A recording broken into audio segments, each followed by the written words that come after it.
How's it going, Chasers? I hope you're having a kick-ass week, and welcome to another Chase the Craft podcast, which is sponsored by Zencastr. I've been using Zencastr for ages to create these podcasts, and in that time, a bunch of people have talked to me and asked questions about starting to create their own content to go out on the internet. And I think YouTube, obviously, I think YouTube is a wonderful platform to do it on. But if you want to kind of dip your toes in the water and create content with a little bit less sort of upfront work in terms of production, equipment, and especially editing, I think podcasts are a wonderful way to go. And Zencastr is an awesome tool to do so. Zencastr is an awesome platform that lets you record remotely with a guest. And the best part about it is that the guest doesn't need to download any software. They don't need to create any accounts. They just click the link and you start recording. It's awesome. One of the best parts of it, and this is the reason I switched to Zencastr ages ago, is that it'll stream between you and your guest in the highest quality that allows you to talk easily without it, glitching out, without pauses, without buffering, any of that sort of stuff. But it records locally on your computer and on the guest's computer. And when you're finished, you get those full resolution files to work with in terms of the actual editing for the podcast. But Zencastr have upped their game. They now allow you to edit directly in your browser, which is amazing, especially for someone that's getting into this new and doesn't want to, pay for the Adobe suite. And they also let you host your podcast in the same platform. So you can do everything, start to finish, for a podcast with one login in your internet browser. It's pretty freaking sexy. So go to zencastr.com/pricing and use my code CHASETHECRAFT to get 30% off your first 3 months of Zencastr Professional. Our guest today is a Canadian that moved to New Zealand, fell in love with home distilling, and ended up giving himself an ultimatum. He could either stop spending so much time on this hobby or make it a profession. Guess which one he did? Right now he's operating out of a tiny little distillery in a garage, but he's won a couple of medals. He's in the process of upsizing, and interestingly, he's growing heritage corn right here in New Zealand, which is pretty freaking cool. So without further ado, let's get stuck in with Tom from Herrick Creek. Tom from Herrick Creek, it is an absolute pleasure to have you, mate. How are you? Yeah, I'm great. How are you? I'm really good, dude. So this is a weird one in terms of I knew you as New Zealandian. Yeah, that was it. Right? Yeah, I knew it was something about like New Zealand and Canada land together as a screen name. Yep. And then I recently was looking for information on basically interesting corns here in New Zealand, and my wife found this website with a bunch of awesome stuff on it, and I reached out, and you're like, "Oh yeah, I know you, dude. That's me." It's funny how that happens. Yeah. I'm so bad with names already, man. And then when screen names and not being able to see people in person, it's shocking. But anyway, so you are ex-Canadian? How does this work? Well, yeah, I am Canadian, and I just have moved to New Zealand. And I don't know, when I was at the YouTube channel and I was trying to do some stuff like that, for some reason that name came up, and I thought New Zealandian is a terrible name, but at least it's kind of relevant. I don't know. And I thought it was an awesome name. It was memorable too. Like, so many people are like, "Oh yeah, I'm so and so from." I don't know, man. I'm sorry. If you put like 12 numbers, yeah. Anyway, so I say ex-Canadian because I'm just assuming you're an honorary Kiwi now. I'm pretty close. Yeah, getting to working towards my citizenship eventually. So hey, that's awesome, man. So why New Zealand? Well, to be honest, it was never really on the cards. I'm a pretty diehard Canadian. If you had asked anyone I ever knew, they would have said like Tom is the last person who would ever move away from Canada. But I had a pen pal in New Zealand, and she became my girlfriend, and she's my wife now. And so those Kiwi girls, they just get you.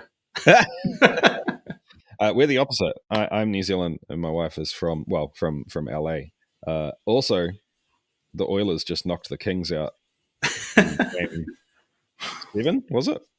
Yeah, Toronto just got knocked out by Tampa, so that was my sadness for the week too. Yeah. Okay. Well, Okay, so I don't have to be too salty about you being an Oilers fan. We can move on.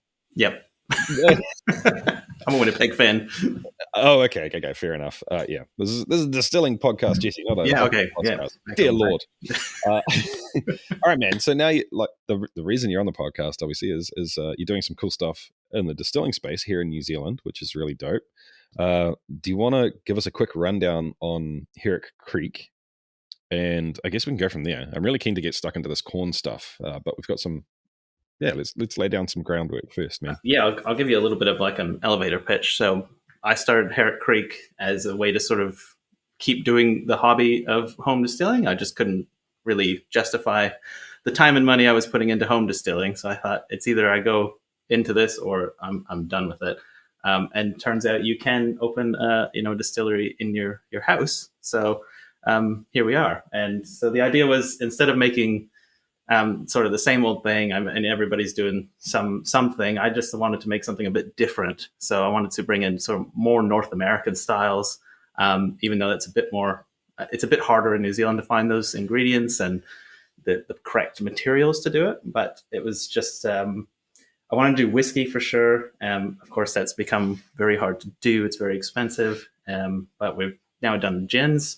We make all our alcohol from scratch. And then we do a moonshine, which we flavor as well in a couple different ways. So that one's really exciting. People love that. It's just fun, at the farmer's market every weekend. People are like, "Oh, moonshine," and it's people love having that chat. What is it? Blah blah blah. But it's yes, funny because here in New Zealand, I feel like moonshine is kind of this. It's not like a stereotypical cliche in New Zealand, right? Like the general public, they're like, "Oh wait, I've heard of that. Is that American?" Yeah. It's not. Yeah, it's funny. It's not completely played out here, is it? It always comes up. People are like, "Oh, have you watched the show Moonshiners?" And of course I've seen the show. Yeah, like it's it's the only thing on TV about moonshine. But and then everyone's like, "Oh, so what is it?" I don't know anything about moonshine. And then you get to have that fun chat. It's pretty good fun. Yeah, it's cool. Oh, tell us your website, mate. So if people want to have a look at the products and the labels and stuff, they can see it. Yeah, it's just herrickcreek.co.nz, which is HERRICK and then creek.co.nz. And everything's on there. And people can always just drop me a line on Instagram, Facebook, through the website if they got any questions as well. I'm always happy to help people out if I can. Awesome, man. Awesome. So you're doing this pretty, how do I put it? The distribution and sales and all of that is pretty close to you and the business and the location too, isn't it? You're doing farmers markets and stuff like that still. Yeah. That is really cool. How do you find that? Like, is that as someone that's kind of halfway between artist and scientist, I guess, and then every freaking other thing too, like marketing and accountants and it's yeah, full on. It's really full on. I mean, so how do you find it? Like literally being face to face and talking to the people that are drinking your product. Like, is that just straight up awesome? Is it kind of intimidating?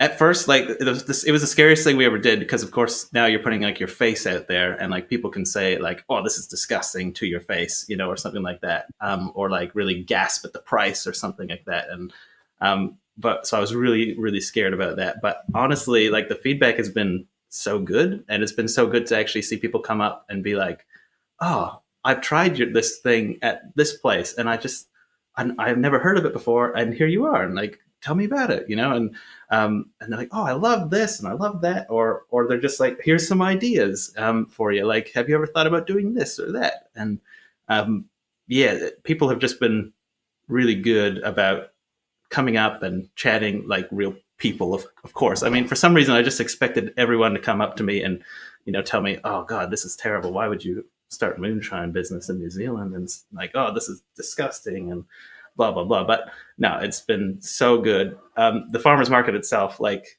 it's a lot of effort every week to get out there, and not every week's a good week. It's sometimes it's slow with the rain and whatnot. But like, it's fun to be out there with all the other local vendors and stuff, and everyone's sort of been there. Maybe they've been there a year, 4 years, or 8 years, and they've all built up these brands and starting from the farmers market. So it's just really cool to see, how everyone else is doing it. And then it gives you ideas and you get a bit of inspiration talking to other business owners and stuff like that. But especially talking to people who come up, like there's home distillers. Sometimes they get to come up and they're like, oh, tell me about your stills. And then they want to tell me about their stills and their products. And I love it, like it's really cool.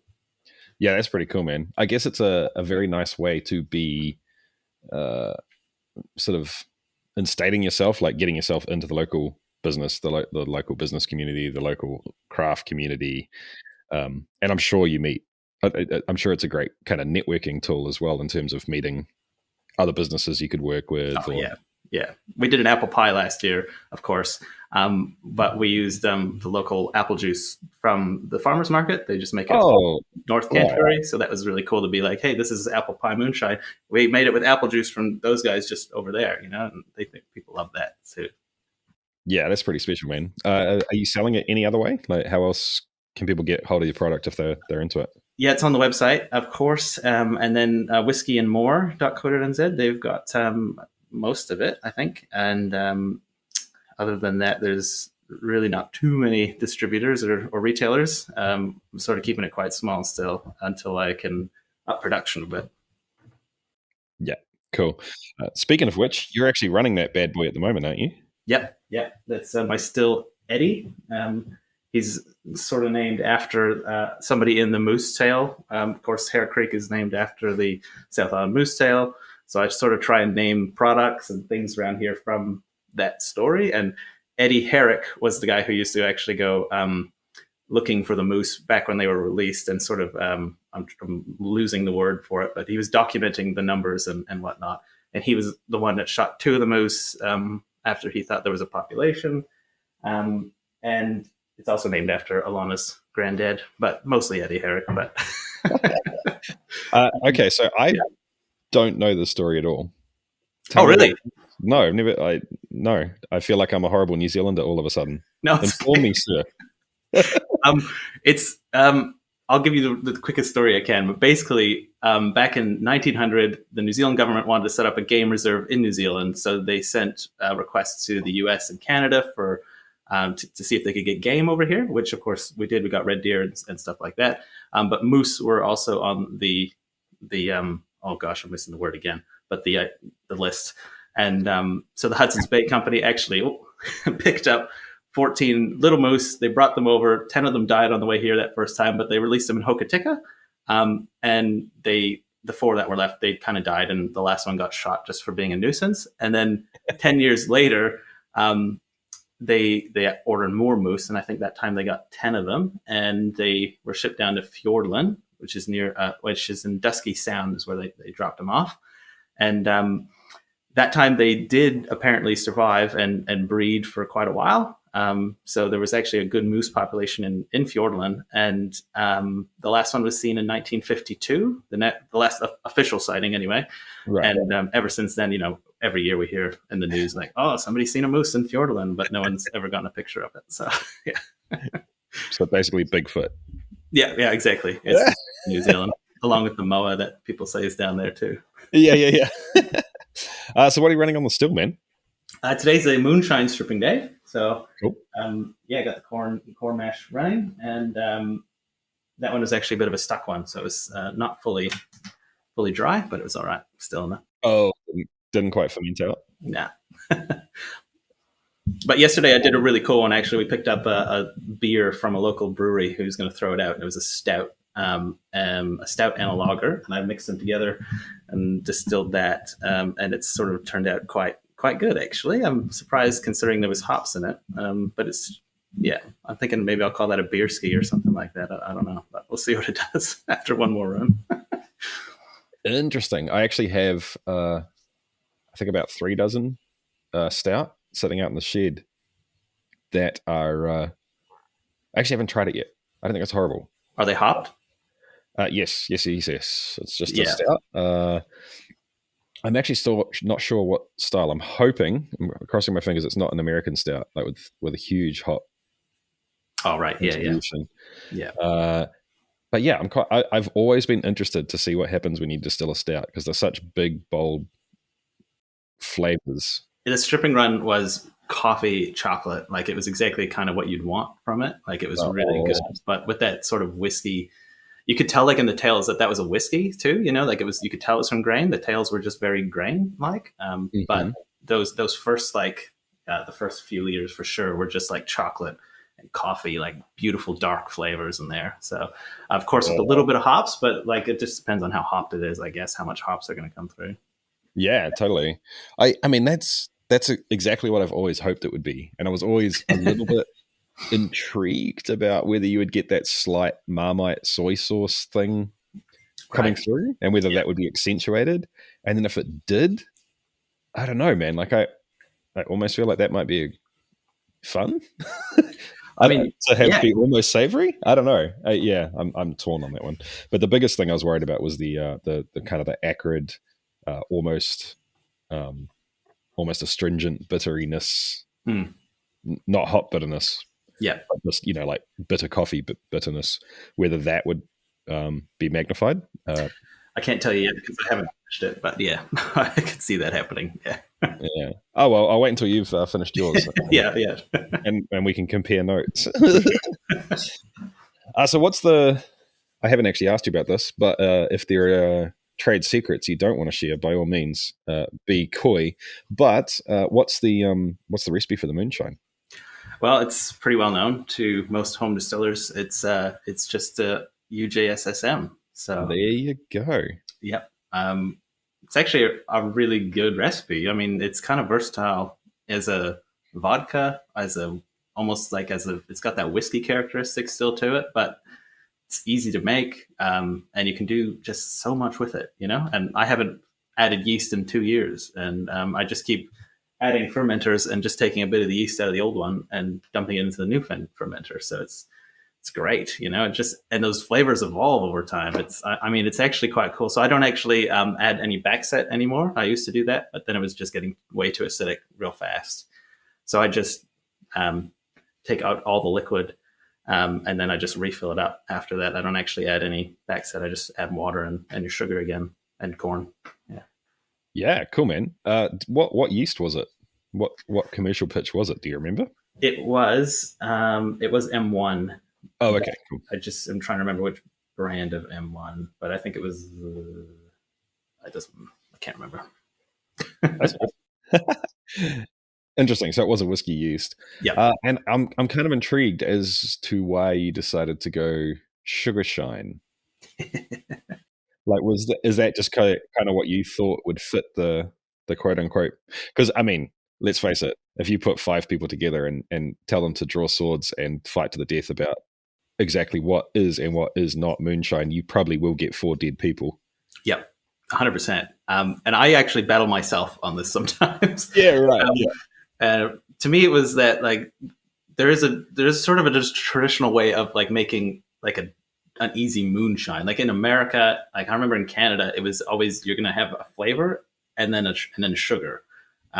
It was never there was never a question that you were gonna make it all from grain. But then at the same time, as a distillery, as a commercial distillery, I feel obliged to use all grain as well. But at the same time, like it's just not like it's not viable. If I was making it from all grain, like it would be double the price, and it would be double the work, and I'd have half the product as well. So like the whiskey for sure will fill that eventually, but I just figure for something that's fun and exciting, like it's just spirits don't have to be serious, they like everyone takes whiskey so seriously sometimes, and just have some fun with moonshine. Like it's you can have something sweet, you can have something totally out there, like just do what you want and have fun. So I sort of settle on that one most of the time. Yeah.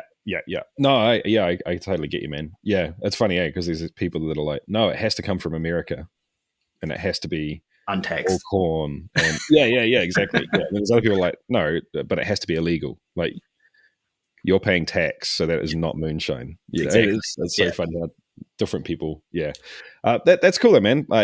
And I must admit the real stereotypical kind of nomenclature, I guess, like the layman sort of what people understand it to be. I think aligns with that pretty well. And it's funny too, because it almost gives you a license to be a little bit silly, right? It's like, this isn't our serious stuff. This is just for drinking. Like, just, buy this. It's cheaper. It's easier for me to make. It's cheaper for me to make. Yeah.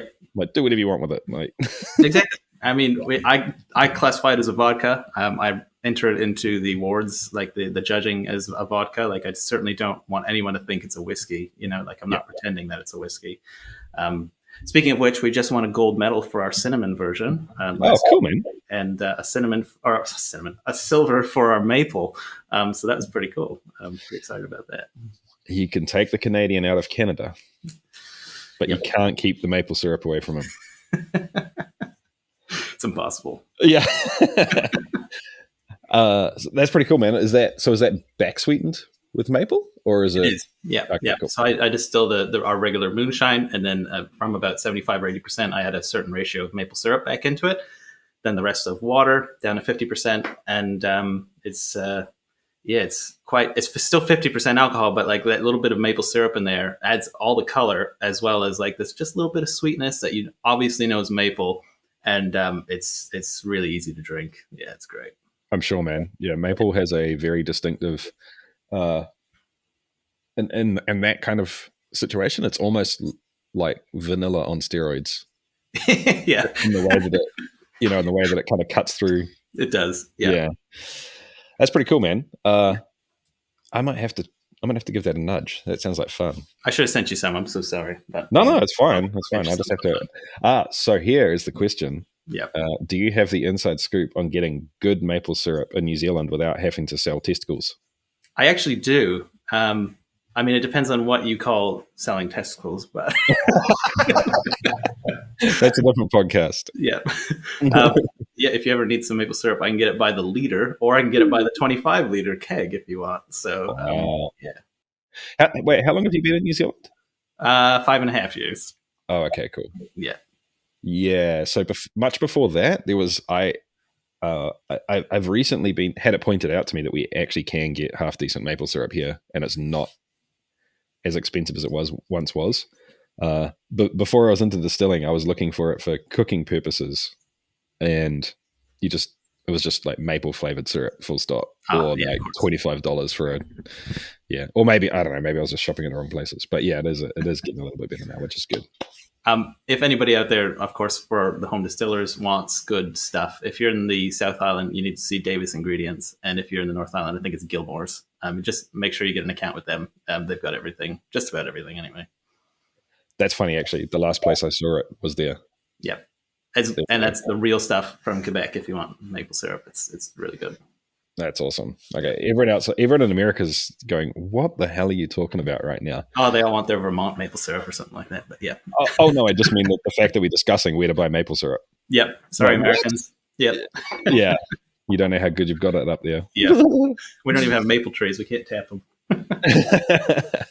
Yeah. Has anyone actually tried to grow them here? Have you? Actually, I don't know if you've heard, but they have found out that you can grow in certain places in the South Island a really good maple syrup farm. And I've just talked to somebody a couple weeks ago who's actually growing those maple trees. And what they're doing here is they're doing it on a really weird industrial scale where they cut the top off and they stick a vacuum on it and they suck the syrup out of it. Yeah. So they can fit like, I think it's like 4 times the amount of maple trees into one area.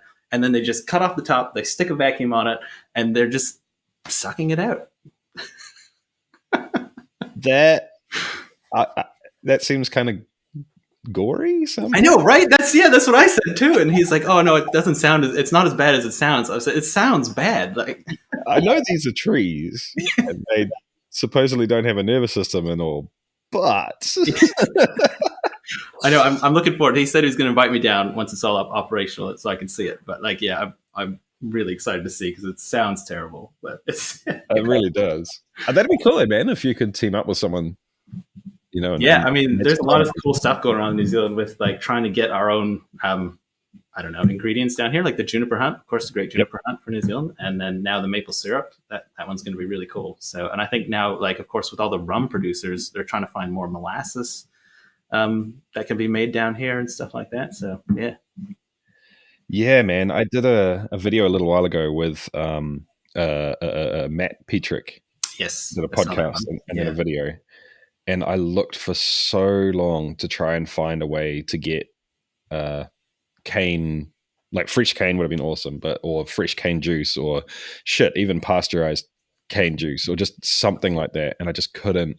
There was just nothing. And then, of course, afterwards, I got the email saying, "Oh, well, you should have gone to this farmer's market in this town because this guy." I was, I don't know how I was going to find that out ahead of time. But yeah, it would be pretty cool, man. It would be really dope. It's just so weird. I mean, you would never think of New Zealand as a maple producing country, but there's definitely, I think, 2 or 3 locations in the South Island they said are perfect weather for it. And it'd be cool to see what happens in 5-10 years for that. For sure. All right. So speaking of another cool ingredient that New Zealand is starting to get, corn. Yes. So once again, maybe do you want to lay a little bit of groundwork here for people that are not in New Zealand and sort of explain the situation in terms of, what you mentioned it earlier on, right? A little bit of foreshadowing in terms of ingredients and just whiskey being difficult in New Zealand, especially if it's corn-based whiskey. So do you want to just kind of give us the lay of the land there? Yeah. So here in New Zealand, it is really easy to get barley and wheat, even oats, but maize, like corn, is not really produced for food that much. And if it is produced for food, it's yellow corn that is produced usually for like chips, like corn chips. And if it's not for them, it's for feed, which is a lot of it, I think, as well. So corn, we can only get yellow corn. And even I know as a home distiller, it was like near impossible to even find good yellow corn. We had to go to the feed store, and it was like bird feed. And I know it depends on where you are in the country, depending on your farmlands and stuff like that. But near impossible. So on that note, I decided a while back that like Americans have it way too good. They've got, excuse me, they've got, you can just go to your local homebrew shop and buy all these cool different types of corn. They can buy their Bloody Butcher, they can buy their Jimmy Red, they can buy the Blue Hoppy. There's like all those different kinds now that they can just buy it. And I thought, gosh, like, why isn't New Zealand doing this? Yeah, man. So I actually have a couple friends who work for like PGG, and which is a seed company. And we sort of had a chat about what is the problem. And the problem is just cost versus, reward for the farmers. Like farming down here is super expensive with fuel and everything. Equipment costs, way more than what you'd have to pay in the States to get equipment down here. So for them, they just need to plant a bunch of sweet corn and get it out the door to whoever's going to buy it at the cheapest or at the best rate. So anyway, that said, we've decided we're going to grow our own heritage corn.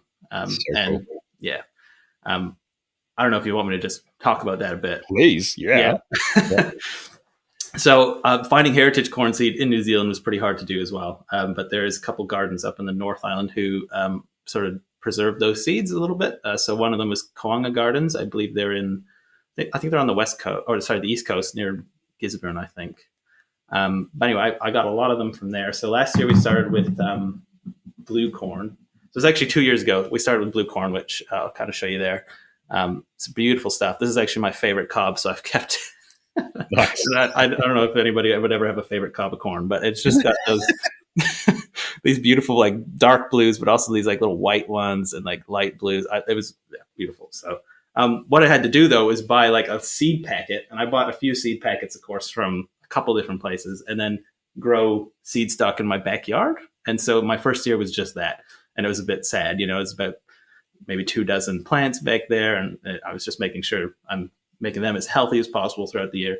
And then I'd harvest them at the end of the year. And then I had a big bag of seed now. And I was like, this is perfect. So luckily I have a friend out in the Waimak area. And he said, here's a half-acre paddock. If you want to try and grow some corn, like, go for it. So, I took my little bag of corn. He was lucky. He was good enough to cultivate the field for me. And I went out there with a bag of corn. And I went out there, hunched over, on all fours, basically. And I put seed in one by one with my finger the first year. At the end of the day, like my fingers were bloody. It was a pretty long day. And so that was, I think we planted about 1,500 plants last year for that. And I think we got a pretty good sowing rate out of that. I think at the end of it, actually, no, it was terrible. That's right. It was terrible. We had like a third of what we had planted actually grew. Oh wow. So, and then you got to dry it, and then you got to dekernel it. And the drying was awful. We had mold, we had corn worms, like corn borer. They just hop in there and they live like inside the husk.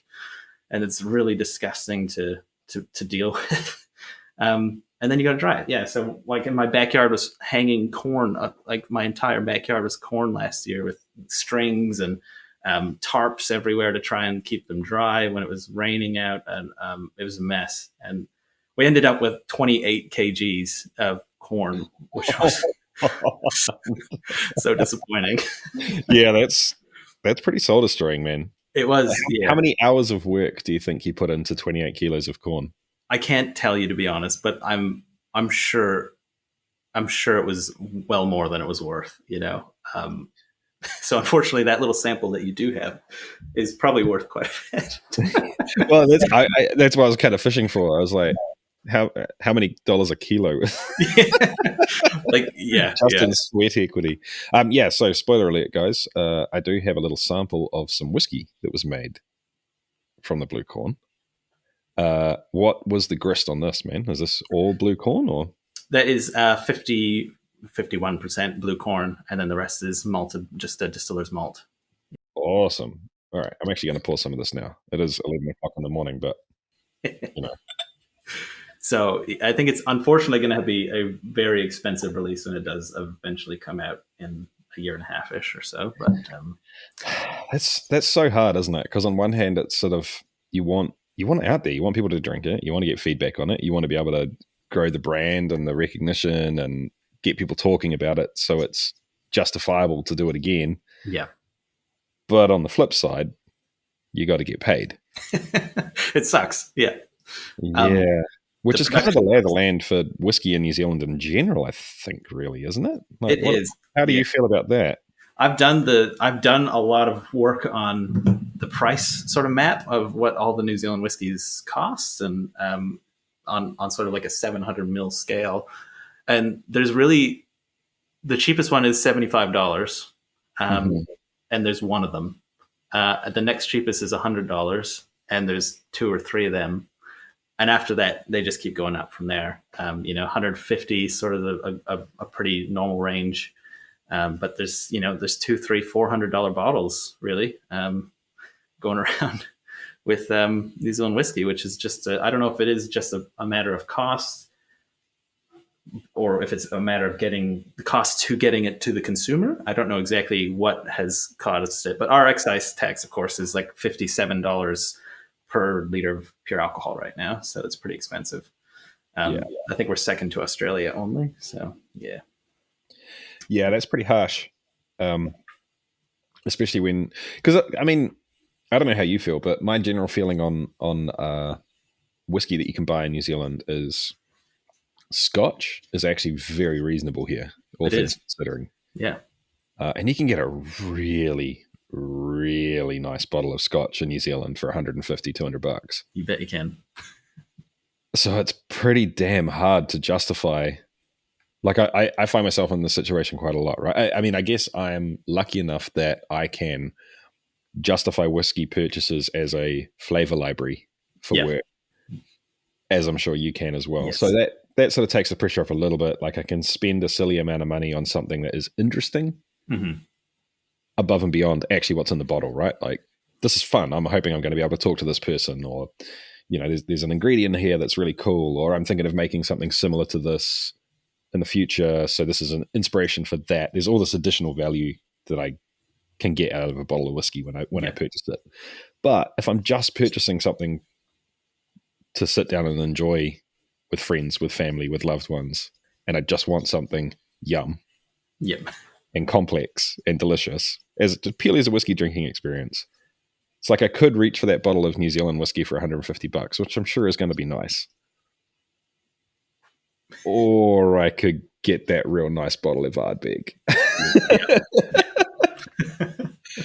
for nearly half the price. Yeah, exactly. Yeah, or you could spend the same amount of money and get a really good bottle of treat RFA. yourself. Yeah, like bump it up to $250 or something, and like now you're up into like literally the best whiskeys in the world kind of category. Unless you're dropping $3,000-$4,000 a bottle, which spoiler alert, I don't do that.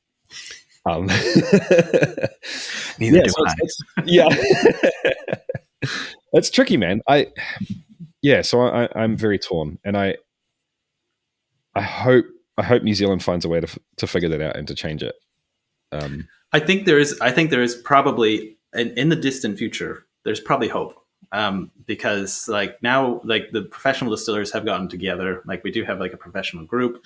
And I know we're lobbying the government as much as possible to drop excise tax, first of all, which is, really hard on like small producers. Like other countries like the States was able to get a good excise reduction for smaller producers. Canada's been able to do it in some sense. I think Australia just did it as a credit sort of thing.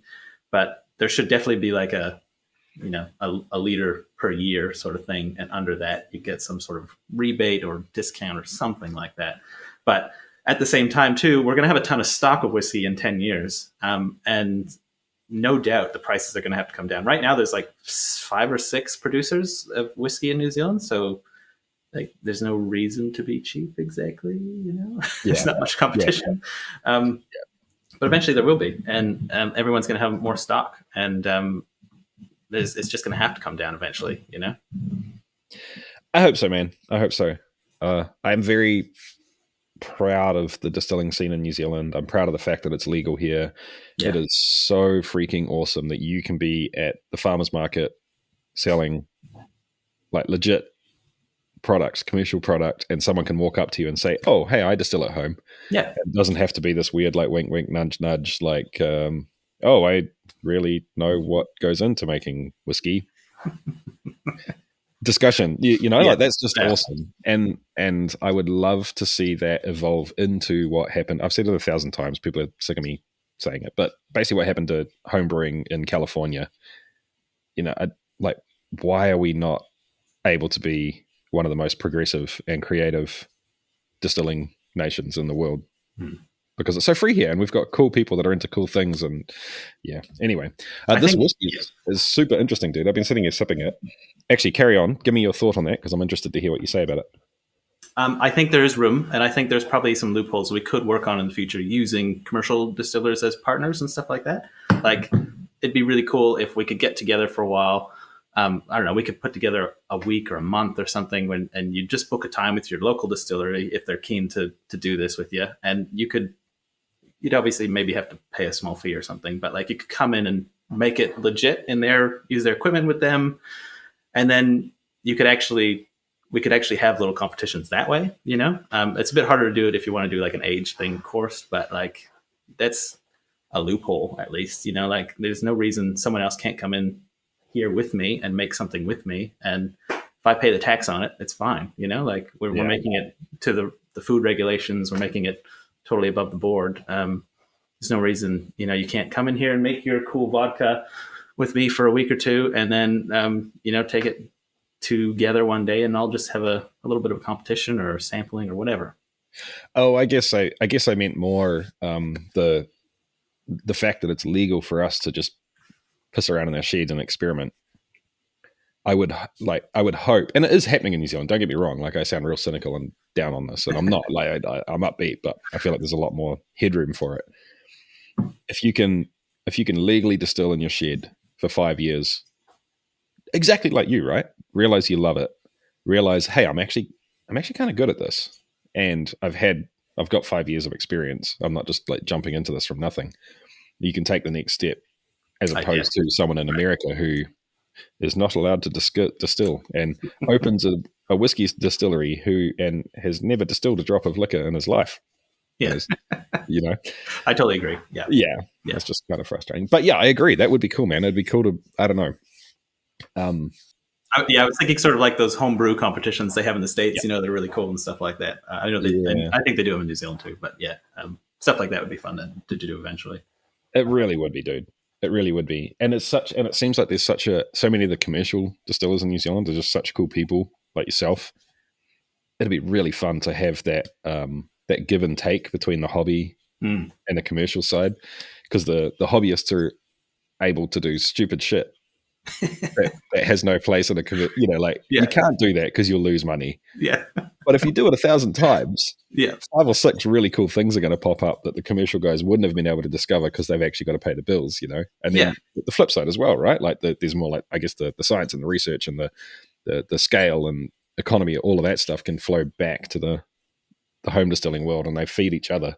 And it's good to share that, what's been learned, all that knowledge back and forth between like home distillers and commercial distillers. Like there's just so much knowledge that can be going back. I am on home distiller forums all the time. Like if I have a question, like some of the commercial distiller forums don't have the information that the home distillers have, So it's I'm always on there, like just seeing what people are up to and how they do things. I love it. Totally, man. Yeah. I'll be real with you. This blue corn whiskey is a tricky one to get my head around. It's really out there. It's different, dude. I'm going to throw out some some flavor notes that I feel like I'm getting, and you tell me if you think I'm completely bonkers or not. Go for it. There's definitely something kind of like blueberry, or the closest thing I can think is blueberry, but it's more just like maybe like blueberry bubblegum, or like Ribena or something like that. Like it's just blue. Yeah. And then there's definitely some chocolate and some coffee sort of lingering underneath, which surprises the bejesus out of me. I think that's got to be the barrel. That has to be the barrel. Think so? Yeah, because I'm assuming you just used like an ale malt or a distiller's malt or something. It's just a distiller's malt for that, yeah. But the really interesting thing to me is I can't put my finger on it. It's kind of like halfway between marzipan and apple. I know what you mean. Okay, yeah. This really interesting... I want to say sweet and sour. It doesn't taste like sweet and sour, but it has that kind of presence in your mouth where there's just all of the things are happening at the same time, and your mouth, like your brain almost can't interpret it. 100%. When I finished it and I was smelling this thing, and I thought, if something can smell blue, like it's that, something that smells blue, and which from a whiskey shouldn't happen really. Like from a full grain, like corn and barley, I've never would have thought that would be the end result. And the flavors in there when I put it into the barrel were just so, I don't know, sweet, but there was still this like, I don't know, dryness to it, but like I don't know. When I tried that sample that I pulled out for you, and I haven't actually tried it since I put it in the barrel till then. Definitely that barrel influence had hit it a bit. So now it's hit that sweet end barrel sort of weird spot, which I think will definitely change over time. But I think that sweetness is going to push away more as the barrel takes over a bit more, But it's so weird. I don't know what to think of it, but that's the fun of it. I don't know. I mean, I just kind of enjoy things that are different a lot as well, so I taste this, I'm like, I freaking love it. Yep. That's really good. Yeah. But yeah, I guess that side of my brain takes over a little bit sometimes, and I had sort of always wondered, because I never got to try the Balcones Baby Blues or anything like that. Have you ever tried it? I have. It was a long time ago, and let's just say I wouldn't have been driving that night, or probably most of the next day. the reviews I had read on it were so like polarizing. It was like people either really loved it or really hated it. So I just wonder if it is maybe that grain that's maybe just throwing people off. It's just different. Yeah, I don't remember a lot about it. I remember that I loved it, and I also remember that I'm going to be rude and Google this real quick. No, I'm not going to bother. I'm sure there's like multiple releases of it. Yes, I think you're right. Yeah. And not just time. Like there was different versions. Yeah. And my memories, and I tried 2 different versions. I can't remember what the other one's called, but I know what you mean. Yeah, I know the one you're talking about. Yeah. I don't know, man. I don't remember a lot about them. I couldn't tell you whether they're similar or not. I just remember that it was really freaking yum. Yeah. But to be fair, once again, if you're having a night like that and you've already drunk, you've sampled 15, 20 different whiskeys, and then someone serves you something like this, it's going to stand out, right? Oh, definitely. Yeah. And amongst all of that. Yeah. All right, so I've also got your 3 grain here. Yeah. It just says 3 grain, 50%. That's about all the information I've got on it. So cool. that's what it is, man. That one's sort of our flagship whiskey that I'm sort of been working on, and that's a malted corn, malted wheat, malted barley bill. So it's 50. I think that one is 51% malted corn, and then it's split between the malted wheat and malt barley for the rest of it.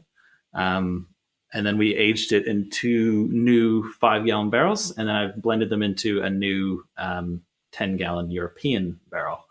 Oh, okay, cool. Yeah, so that one isn't finished. I know for sure, like the version you're tasting there isn't done yet. It certainly has a bit more to go, but hopefully later this year it will be ready. Yeah, that's definitely a lot further along than the blue, isn't it? Yeah. Oh, yeah. Huh. That's really interesting, dude. What are your thoughts on malted corn?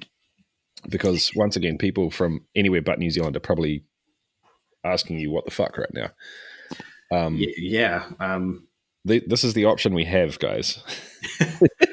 I think it's amazing that we have malted corn in such quantities. I mean, how cool is it? That we can just buy a bag of it. Like, how cool is that? And then there's nothing to it, really. You just mash it like you would your barley. Except, I mean, it's a bit hard to lauter, but it's so easy to use, and it's. But just back up there for a second. You just said corn is a little bit hard to lauter. Yeah. So let's back up for a second here. For anyone, if you're listening to this and you haven't made a quote-unquote bourbon or a corn whiskey or something, to walk us through the way that this normally happens and why the fact that I'm cracking up at this. Yeah, well, I mean, usually if you're making your corn and it's unmalted, or even if it's malted, honestly, there's no husk on corn, so it just turns into this porridge. And then if you do have a false bottom, it just gets sludged and stuck, and your beer is just stuck there. Your wash is stuck, and you cannot get it out of there. And then you're stuck, with the bags and the mop thing, and all the good things to squeeze that corn out of there, and it's a mess. Or just distill on grain. Or that, yeah. If you have the ability. If you have the ability, yeah. Yeah. So malted corn, it behaves. I don't know. I guess I'd say it's probably a little bit more like rye than barley. In that, I don't know. I don't think you'd probably get away with 100% malted corn and enzymes, would you? And lauter it. I kind of wanted to try. Yeah, I was thinking actually about changing it to 100% corn, just because I thought that'd be really cool. But at the same time, I think it'd just be impossible to finish properly. You'd have to have some the hulls or something in there. Yeah. I tried oat hulls in my mash tun, and the oat hulls are the perfect size to put into the holes at the false bottom, so that no. didn't work either. But no, I think the malt corn on its own, like, it just makes so easy, and it does have a great corn flavor to it. Like, I mean, when I've had people sample that one before, they said corn. Like, yeah, that's the first thing I smell is corn. So it doesn't change that it's corn. It's just got this different characteristic to it, and it's easier to make, and it's more expensive, unfortunately. But yeah. Yeah. Oh, and just so people are very clear, it is malted, which means you don't need to gelatinize the corn, so you don't have to boil the crap out of it. But its diastatic power may as well be 0. Yeah. So it's not going to convert itself. Or anything else for that matter. So you still need bottled enzymes or an ale malt or a base malt in there as well. But it does mean that you can just mash it like a beer. Yeah. And that's the best thing about it. I mean, if you mix it with some distiller's malt or some other malt, I mean, it's great. It does the job. So yeah. Very cool. Yeah, man. This is starting to hit a bit more of a sweet spot. I can see what you mean with the blue corn.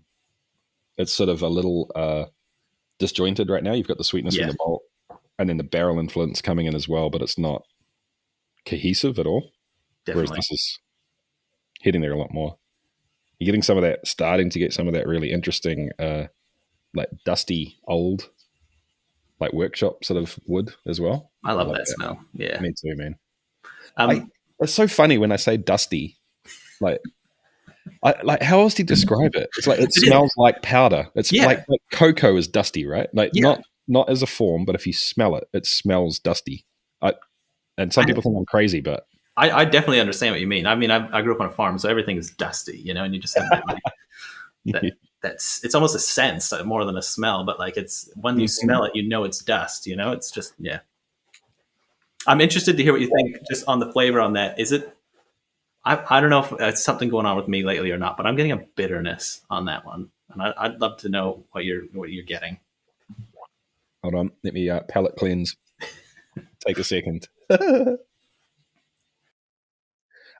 While I'm doing that, why don't you tell us what your process is on these whiskies? Are you distilling on grain? Are you using plates? What's the distillation process? Totally, yeah. Actually, for all the batches I've done so far, I had been fermenting on the grain, which was a good way to do it. But now I've got a mash tun, so I'm not going to be doing that anymore. I had a mash tun before as well, but it just was way too small for what I was doing. But so on the grain was a really good way to do it. And then I just have to, once I got all the liquid out of there, do some sort of, how did I do that?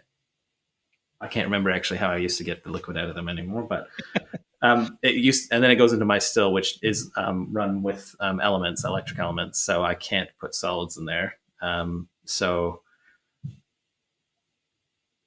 I don't mind that way to do it, but I would love to get a double boiler system one day. It'd be amazing. But that one, although there is a sight glass on there is no plates. So I just run it always in pot still, no matter what I'm making. I really like to get as much flavor as possible. So I don't use the plates. I had some plates and I tried them with like the Moonshine. I tried them with our gin and stuff like that. And I just didn't do much for me. It didn't change too much. So I just thought it was more effort than was necessary. So I really like right now the way it goes right through there, that pot still mode. And I don't change it for anything. It just does the exact same mode every time. Yeah. Right. Great. So it's just straight, good old fashioned double distillation. Yep, exactly. Strip and done. I'm interested. I've been asking more people about this lately. What does your low wines come out to be in terms of, I guess average ABV, like the full volume once you're finished with the strip? On average, I'd say it's between 35 and 40%. Yeah. Okay, interesting. So you're stopping relatively high. You're not going super deep. I actually do go super deep. I usually finish around like 7%. Oh, right. Okay. It's usually where I stop the run, but for some reason, I think I get, maybe there's a lot of good alcohol at the beginning, but it always usually, on a stripping run, I'm starting around 85% somehow, which is really impressive to me, I think, for a stripping run. And it stays quite high for a while. So there's quite a bit of alcohol usually. And I should probably do the math sometimes. I do write down the standard gravity, or not the standard, oh my gosh, the SG. Starting gravity. Starting gravity. Yeah. I write it all. It always confuses me with specific gravity as well. I'm like, you're both S's. Yeah. I write it all down, but I've never done the math as to like what actually our ABV is in the wash. I just don't care. I just write down what the sugar is to start and what it is at the end, but I've never actually done the math to see. But I usually start somewhere around 0.07, something like that. So then I go all the way down. I do not let it not finish if it's a whiskey. Yeah, right. Yeah. Right. Yeah, you want all of that. Fair enough, man. Yeah. I mean, I guess you do have the big onion on there too. I'm pointing it at with my cursor. That doesn't help anyone. Yeah. I don't know if it shows on mine either, but no. Yeah. Onion. Yeah. Yeah. And I guess, what's your like ambient temperature normally like? I'm guessing you're getting a bit of ambient cooling. Yeah, it's quite cool in here usually. It's, I don't know, this morning it was like 12 degrees or something in here. So yeah, right. Get quite a bit of reflux to start with. Yeah. I don't know about bitterness, dude. I get a slight amount of astringency, but I actually kind of like a little astringency and a little bit of something to balance it out. Yeah. I don't like, I just kind of get the feeling, oh wait, no, I didn't. I would know all about it if I went back to the blue one. No, that's good. I'm questioning my own palate lately because I feel like everything I've tasted has been bitter, and I think it's I haven't been drinking as much, so I think my palate's a bit wrecked at the moment. That's funny, dude. I was literally just about to say I haven't had anything for a couple of days now, and it's morning, and I haven't eaten yet today either. And I quite often find the first thing I drink, if I'm it's so funny, isn't it? If you take this out of context, we just sound like raging alcoholics right now. Yep. The first drink I have in the morning before eating quite often tastes. I know. I tell people at the farmers market, they're like, "Oh, it's a bit early for a nip, at 9 a.m." And I said, "I'm usually having an 80% drink at like 7:30 in the morning." Yeah. Yeah, it's funny. I was going to say I feel like I am potentially, how do I, almost like grading it on a curve a little bit, because I feel like that. I do get a little bit of something, but yeah, it's a pretty standard thing for me. Oh man, I don't even want to go here. But have you had the COVID? I haven't. No, You haven't. Okay, because I did, and I feel like I'm still struggling to get back to like what a baseline is for me. Oh, really? It's been quite interesting. Not like crazy, but just drinks that I know really well. Yeah. Like I'll have Lafroig 10, and it doesn't taste like Lafroig 10 to me, which is bizarre. Yeah. And I've had that in the past, and then I'll go, oh, that's right. I was, eating tacos with habanero sauce all over it like 5 minutes ago. That's why. Yeah. Or I just brushed my teeth or whatever. There's some weird thing that's messing it up. And yeah, I don't know. My taste just, it's kind of like that all the time now with no reason. Yeah. It's weird. There's a chance I've had the COVID and not know it, but the COVID. Yeah. The COVID, yeah. Yeah, that's true. All right. I feel like I need to pick your brains a little bit more on this whole corn growing thing, dude. Like, is it something that someone at home could do by themselves just to mess around with something? Or is it just a giant pain in the ass?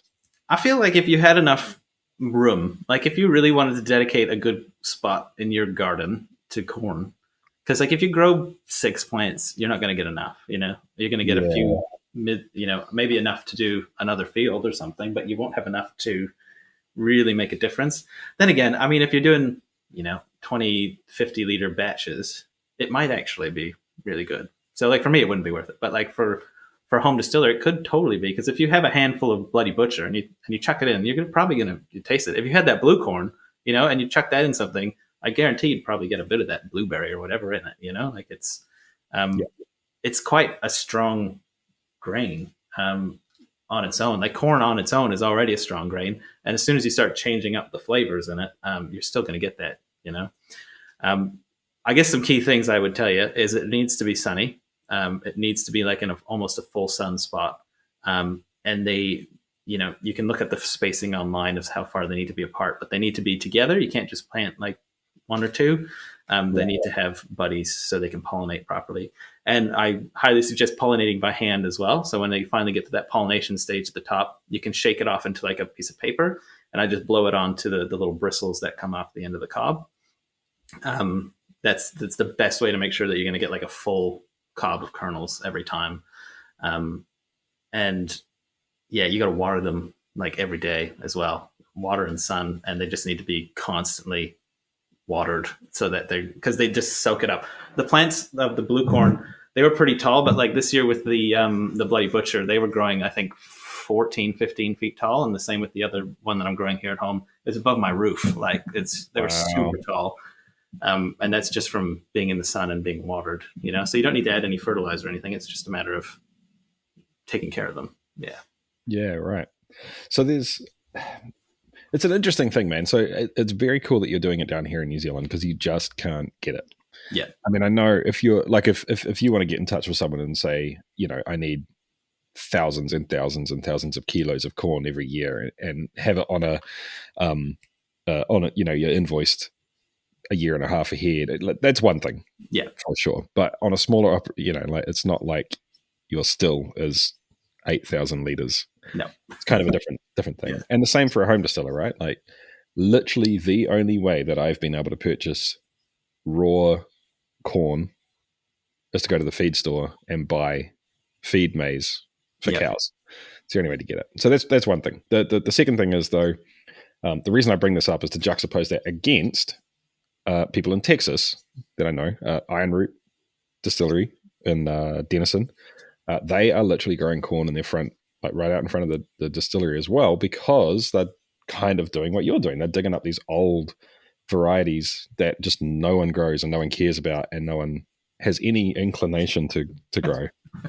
And they'll test it like in the front, they'll just grow it and then do a tiny little test batch and be like, well, that was shit. Don't ever do that again. But this has got potential. We got to convince someone to grow this, so we can put it on the big scale. My point being is it's not just New Zealanders that are going to be thinking about this. If you start thinking about being creative and trying different flavor combinations and, bringing back, especially if you're into kind of the story of stuff, if there's a specific variety that was grown, I don't know, like in your location 100 years ago and now no one grows it, it's pretty cool. Excuse me, pretty cool to be able to bring that back. And the other reason I bring up Iron Root is that Bloody Butcher, can't remember the other ones they were working on. They ended up settling, I don't want to put words in their mouth in this, don't quote me on the exactness of it, but I think it was like 3 to 6%. Wow. Of the grist they were using specialty corns in, because they're just a kick in the pants, right? Yeah. So I'm just thinking about it. Like for a home distiller, 200 kilos is a pretty damn big mash. Yeah, that'd be huge. That's 10 kilos that you have to grow. Yeah, and that's still a lot of. Yeah, that's still a lot of corn. But that suddenly becomes a whole lot more doable, right? Yeah, I mean, if you're doing what's 50-liter batch, it's something like 10 kg. Is that what a mash is now? I can't remember. I'd say probably, something like that. Yeah, I mean, if you only need to grow 2 kgs of corn or 1 kg, that's doable. You can do that in your backyard, and at the end of the day, you're gonna have something really cool to brag about to your friends. Like this whiskey has Bloody Butcher in it that I grew. Like that's pretty cool. Where'd you get Bloody Butcher corn? Like, what is it? It's like that's something to talk about. Yeah. Let me be a little coy. Okay. If there is someone listening to this that can get interesting things like this to New Zealand, I would be very interested in talking to you. Wow, that 8 sips of whiskey at 11 o'clock in the morning is messing with me slightly. But yes, if there is someone listening to this that thinks that they know a way to get this into the country, or knows of it in the country, or can grow it in the country, please get in touch. We would love to know about it. With either of us, please. Yeah, yes. Both of us. Yeah. But you did. I heard last time I talked to you that you're growing in New Zealand. Yeah, this is some really cool stuff that I've been digging up. I've got a little bit of a seed library going on, and some of them, of course, I haven't been able to propagate yet. But this year here at home, I'm propagating one called Hokianga Red and Yellow. So this here is actually the same variety, which is pretty cool. Like it's the exact same plant, actually. These both came off like 2 different cobs on the same plant. That's so cool. Yeah. So this is, I think it was one of the first varieties they grew as settlers in New Zealand. And yeah, they bred it as, I think it was the sweet corn that they were using it as in flour.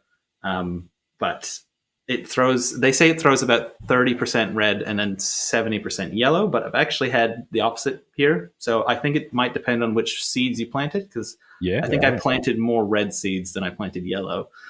So it might actually be something to do with that. But this is one of the smaller cobs. They're actually quite big. And the yellow ones are actually quite popcornish color almost. Like they don't look like popcorn, but the color is popcorn. And the red on them is like, it's bad lighting. I'm so sorry, but it's dark, deep blood red, which is a little bit in contrast to the Bloody Butcher, which has like, you can't see it at all, but like black and red sort of. And then this one's just pure red. I don't know if you they look almost more purple. Yeah. So this one I'm really excited about. The plants, like I said earlier, were absolutely huge. They're above my roof. And next year for sure I'm going to do a field of it, because I think it's so cool that it's a New Zealand variety that now we can make some whiskey with, So this begs the question, are you going to harvest them all and then split them into yellow and red?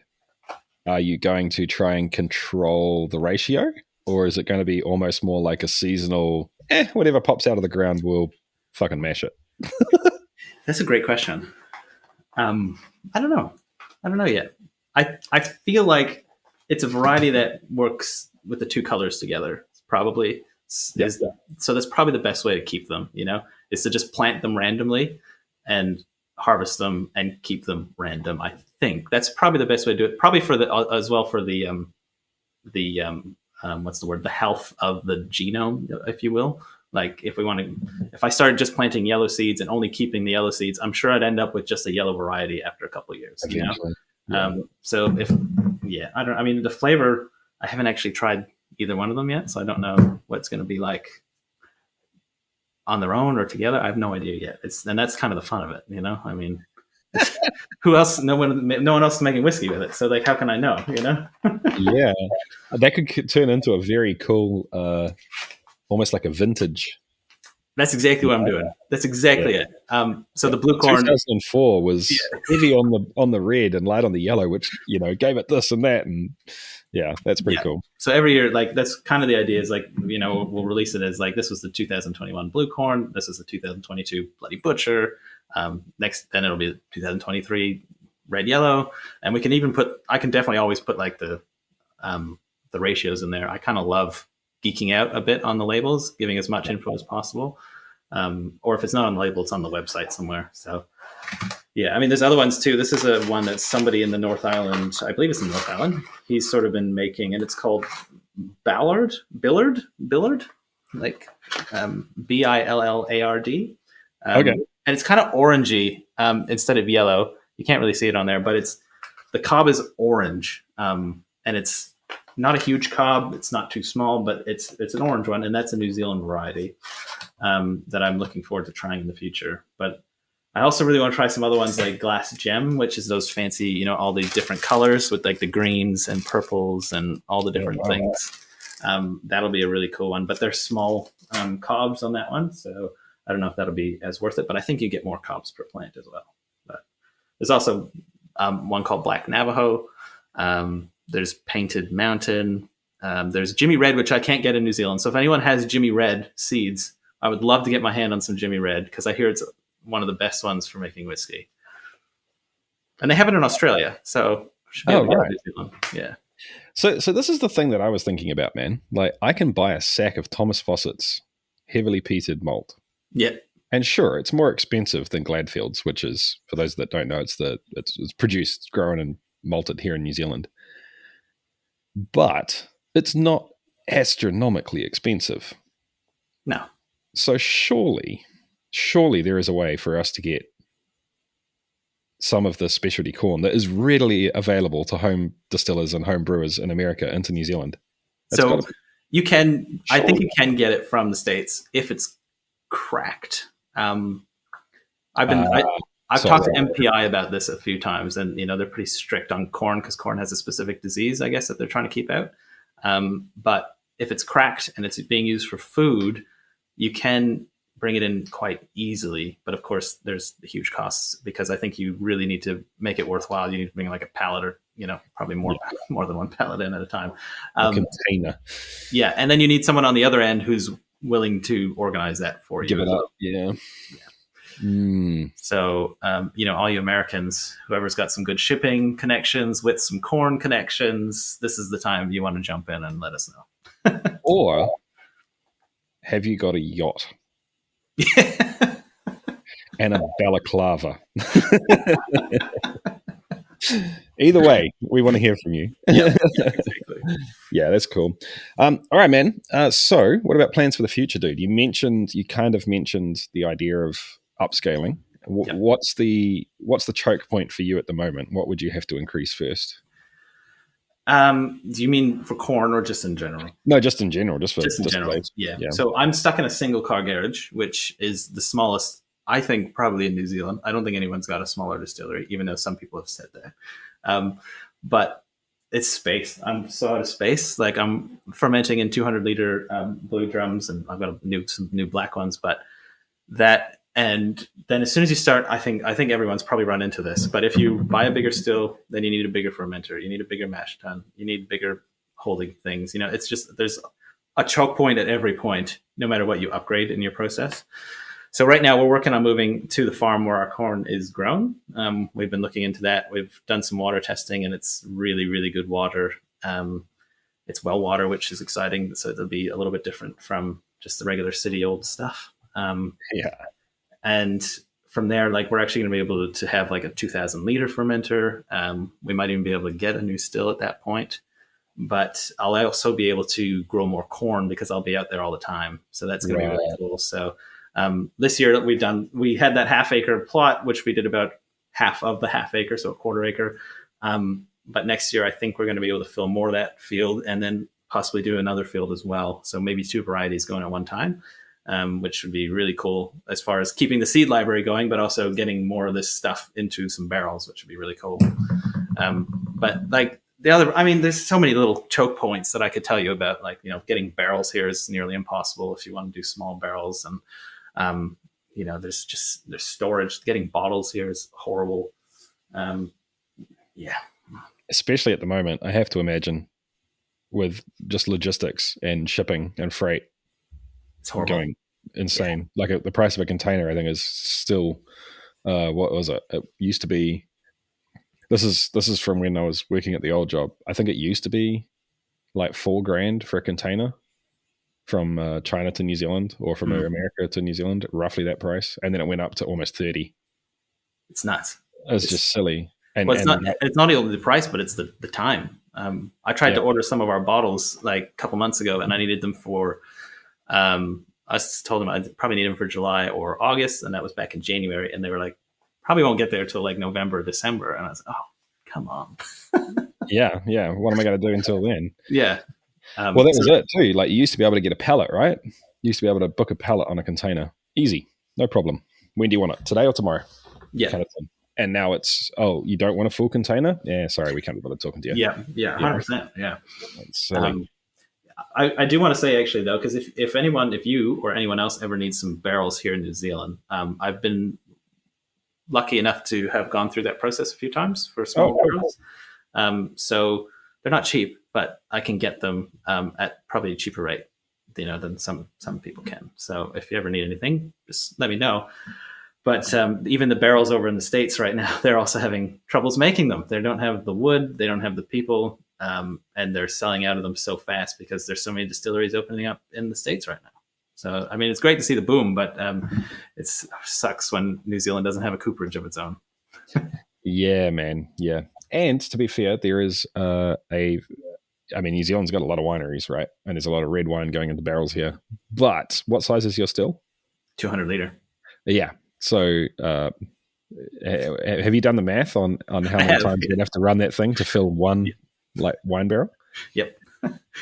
I think I have to run 2,000 liters approximately of wash through it, and it's 10 runs, so it's a lot of work and a lot of space, and yeah.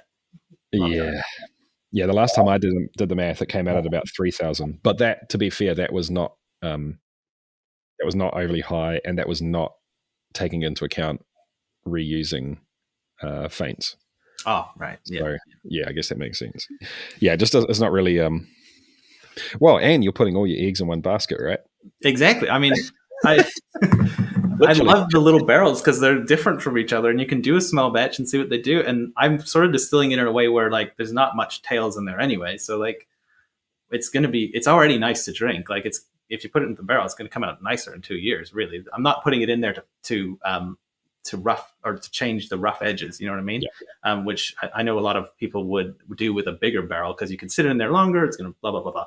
But the big barrel, like I am starting on a big barrel, and I've got it about half full now, and it's taking forever, of course. But that's single malt, and like the progression on it is so much slower, of course. And I don't mind that. It's going to be great to see what it does in 5-10 years or whatever. But when you're this small and you've only got a dozen barrels, it's really nice to see how they're progressing a bit faster, I guess. I don't want to say faster. That sounds so like I'm just trying to get product out there. But no, I know what you mean, though.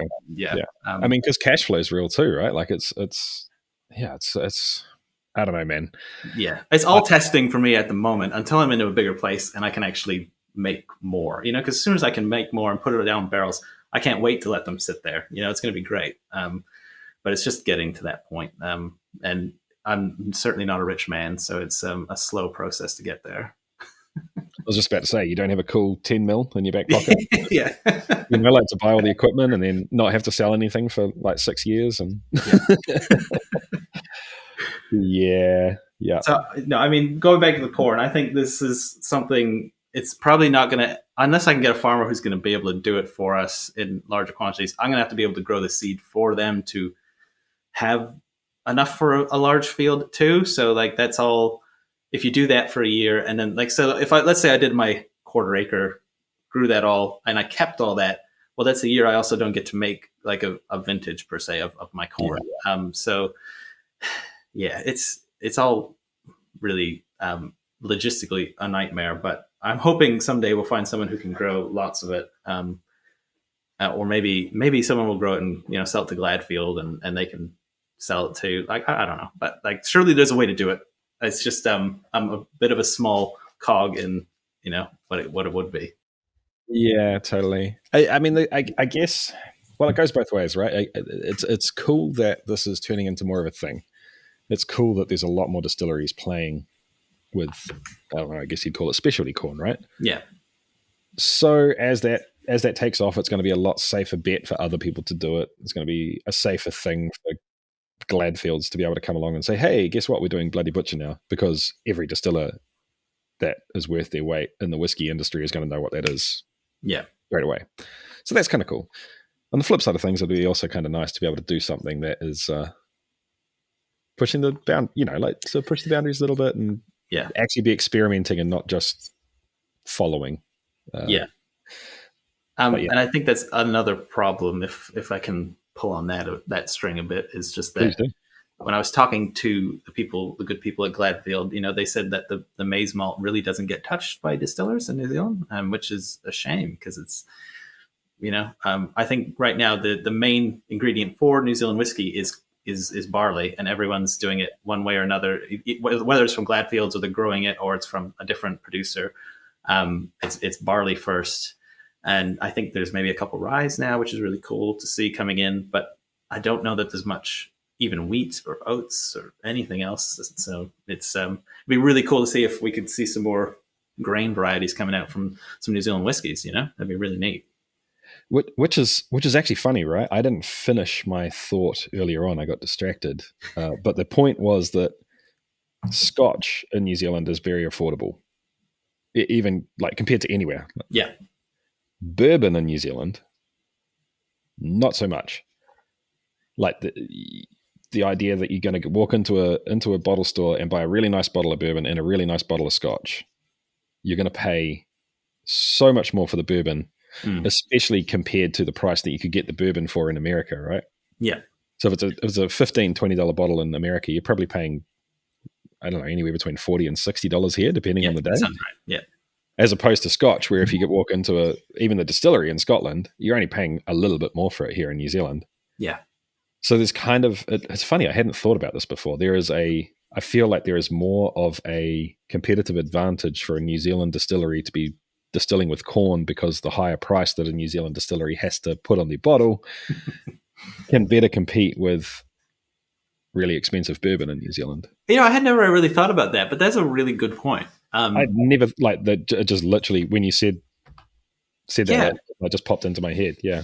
It's a fantastic point. Like, getting corn whiskeys down here, first of all, they're few, there's not many of them, and they're expensive. So, if somebody can just even make a basic corn whiskey, of course there's excise taxes and all that good stuff, and corn is not very cheap here, but it's totally doable, Yeah. Like, I think I'd rather pay a little bit more. I don't know if I'd pay double or triple for the same thing, but like, I'd pay for a younger New Zealand corn whiskey for sure than a bourbon. I think I'd try that at least.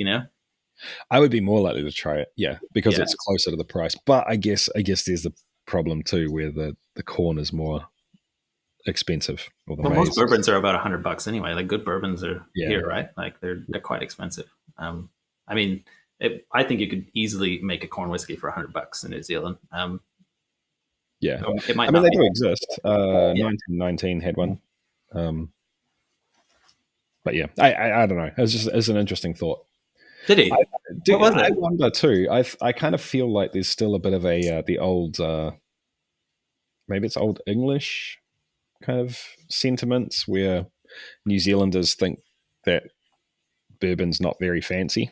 Do you know what I mean? 100%. Like there's a stereotype against it almost in New Zealand. Well, it's this. New Zealand's quite Scottish, really. There's a huge Scottish influence, so everyone loves their single malts down here. There's no doubt about it. And like, I don't want to discount how good they are. Like, they're all so good. Don't get me wrong. It's just that it'd be fun to see something different as well. You know, like there's no reason there can't be also a North American styled spirit.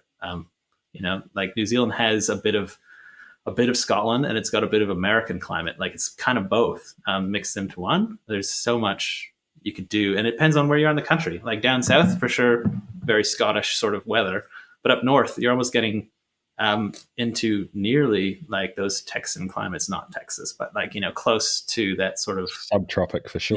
Yeah. So like there's a lot of, I don't know, there's a lot of stuff to be tried, and it'd be great to see it. I just hope I can play a little bit more of a part in it. With my production being so low, I just want to make more and more interesting things, but of course, like time, money, and all that stuff. So yeah. I feel you, man. Yeah. All right, dude, this has been an absolute blast. I can't say thanks enough, Tom. I'm looking forward to being able to come down and shake your hand and have a drink in person. That will be really cool. Absolutely. Yeah, and I don't know. I like the idea of what you said, like being able to hang out with someone and make some product together. So maybe we can explore that and how we can look at doing that. That'd be cool. No, thanks, Jesse. But I appreciate it, man. Hit us with your socials and your website again one more time. Cool. Yeah, everything is at Herrick Creek. If you're on Facebook or Instagram, it's HERRICK. I really wish I had thought about the name before I did it, because it's hard to say and spell. But it's also herrickcreek.co.nz for the website. And if anyone ever has any questions, I'm at the Christchurch Farmers Markets on Saturdays. So if anyone in Christchurch wants to come hang out, feel free. We do samples and stuff. And feel free to message me on Instagram, Facebook, website, whatever it is.